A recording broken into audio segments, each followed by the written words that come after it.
Nama-nama Menteri Prabowo disebut akan diumumkan pada 20 Oktober malam dan dilantik pada keesokan harinya.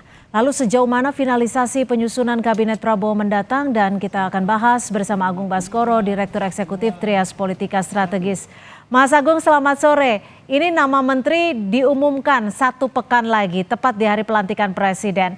Apakah ini artinya nama-nama yang dipilih Pak Prabowo saat ini sudah fix karena kabarnya akan tatap muka nih hari Minggu ini?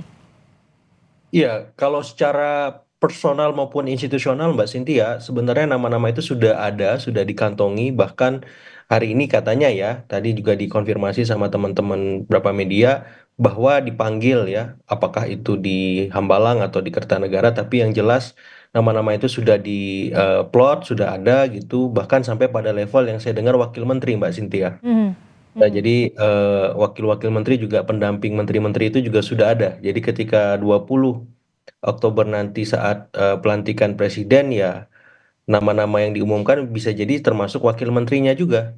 Seperti Oke. itu saja publik ya, kalau memang memungkinkan awak media mengirimkan mobil-mobil satelitnya di sekitar tempat-tempat strategis itu ya, Mhm. Kertanegara, Hambalang dan lain-lain, itu akan sangat terbantu karena kita bisa sekalian menyeleksinya Mbak Cynthia Mhm. seperti itu. Ini kan para calon menteri, calon pembantu Pak Prabowo ini kan melalui sejumlah proses. Finalisasinya adalah tatap muka. Berarti ini menjadi titik akhir untuk ditentukan menjadi menteri atau tidak. Lalu apakah nama-nama ini nantinya masih bisa akan berubah berjalannya waktu dalam waktu 5 hari ke depan?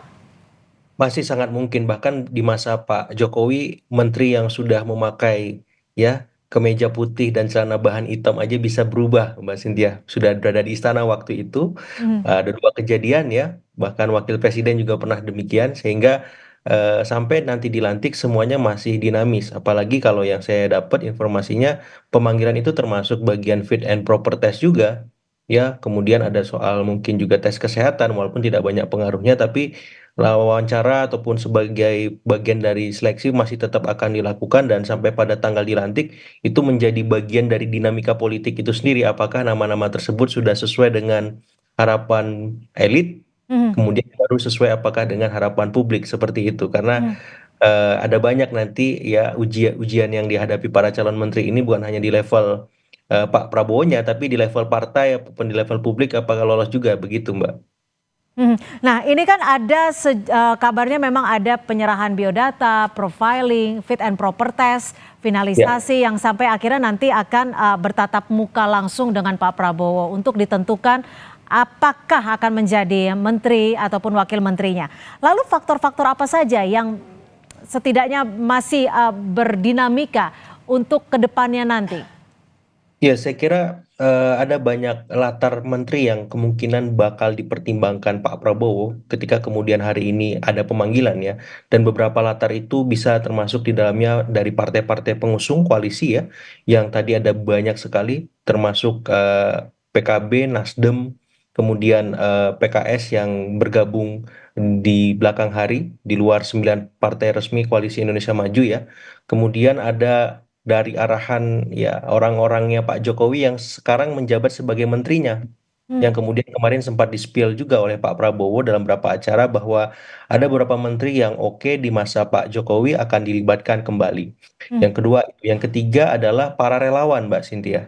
Relawan-relawan Pak Prabowo bahkan beririsan dengan relawan Pak Jokowi itu juga ada kemungkinan dilibatkan juga sebagai menteri ataupun calon menteri. Kemudian ormas-ormas ya, apakah itu Muhammadiyah, apakah itu Nahdlatul Ulama, ataupun ormas-ormas kepemudaan, kemasyarakatan lainnya seperti itu. Yang Hmm. berikutnya lagi yang jadi pertimbangan adalah para profesional yang sama sekali memang belum pernah terlibat sebagai menterinya Pak Jokowi atau memang pernah terlibat sebagai menteri di masa presiden sebelumnya seperti itu. Jadi arahan-arahan latar belakang itu yang saya kira sangat mungkin ya kemudian dipanggil, kemudian diseleksi dan berikutnya akan kita lihat nanti saat ya dipanggil Pak Prabowo ketika menjelang Hmm. mereka diumumkan seperti itu. Oke. Jadi arahan-arahan itu yang saya kira patut kita lihat apakah memang sudah sesuai dengan harapan publik Ya, ya, dan kemudian dinamikanya akan lebih banyak di level elit politik, Mbak Cynthia. Apakah mereka ini akan punya masalah nggak? Apakah mereka ini disuka nggak sama ya. partai-partai kita? Seperti Oke, itu. kita nantikan nanti kabarnya di H-5 susunan Kabinet Prabowo sudah selesai. Terima kasih Mas Agung Baskoro, Direktur Eksekutif Trias Politika Strategis sudah berbagi perspektif di Kompas Petang sore hari ini. Sama-sama Mbak Cynthia, Selamat semua sore. sore.